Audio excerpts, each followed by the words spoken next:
Dos 9 procedimentos de investigação criminal instaurados para apurar as denúncias feitas por policiais militares, réus em ação penal na 11ª Vara Criminal de Cuiabá, contra membros do Ministério Público de Mato Grosso, 3 já foram concluídos e considerados improcedentes.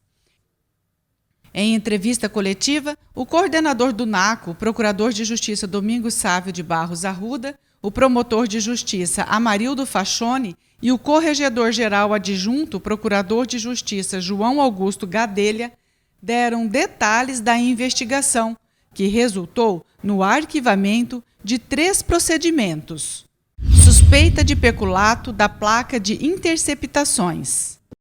Nós chegamos à conclusão que, primeiro, que não temos como afirmar taxativamente se aquelas placas utilizadas por aquele escritório criminoso de interceptação telefônica são as mesmas que haviam aqui no Ministério Público. Mas se forem, porque os indícios apontam nessa direção, com certeza não há nenhuma relação entre a cessão dessas placas à Secretaria, que foi feito pelo Dr. Marcelo Ferra, então Procurador de Justiça, em 2010, com a instalação desse escritório, clandestino, que foi em 2014. Não tem nenhum nexo causal, ou seja, não foi alguém do Ministério Público que entregou essas placas para o fim de se instalar esse escritório criminoso. Isso ficou muito bem claro nas investigações feitas pelo NACO e também pela Corregedoria do Ministério Público. Nesse caso, não tenha nenhuma dúvida que o Dr. Paulo Paz não tem nenhum envolvimento com relação à instalação daquele escritório criminoso de interceptação telefônica. Nós chamamos o Alexandre Bustamante, ele realmente não teve como deixar de reconhecer que ele assinou aquilo e, consequentemente, recebeu, até porque, repita-se, o termo de cessão dizia taxativamente que estava sendo entregue as placas naquele ato. O que foi colocado é que o cabo Gesso, ele trabalhava no GAECO e o Paulo Prado, na época da doação, ele solicitou essa placa para fazer o termo de cessão. E essas placas foram entregues ao Paulo Prado. Ele não assinou porque não era competência dele fazer esse termo. Então foi assinado pelo próprio Marcelo Ferra, que era o procurador-geral. Isso em 2010. Isso é uma verdade. Então foi entregue para fazer o termo de cessão com a Secretaria.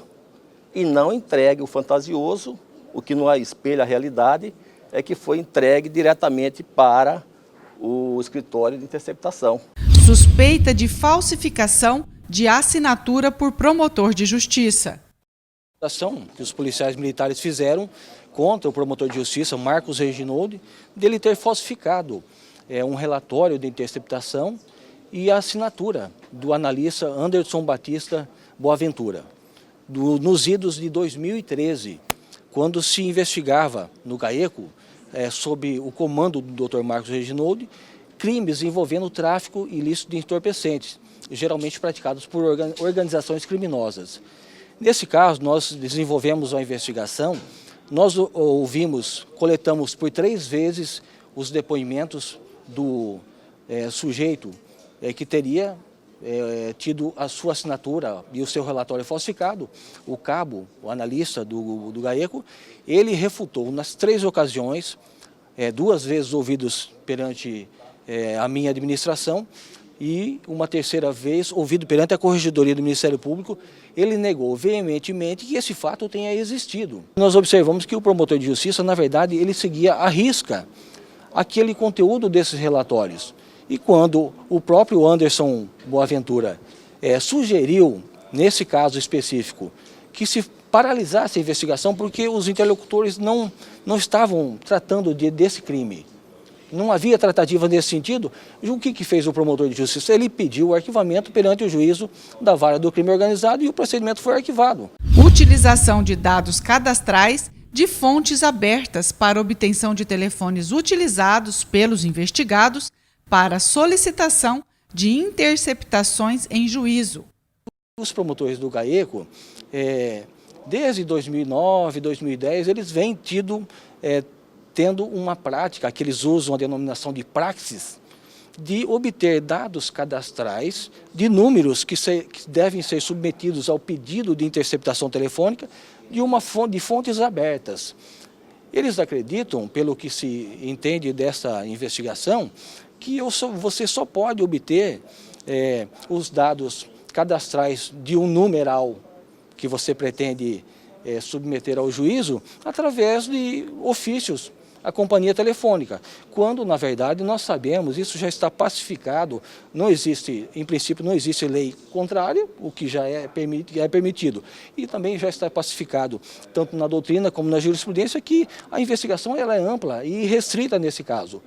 A não ser no momento em que você submete ao juiz, o juiz vai apreciar o pedido da interceptação. Mas para você obter os números dos alvos que são investigados, você pode usar de quaisquer meios que não sejam ilegais. Tem mais várias investigações em curso.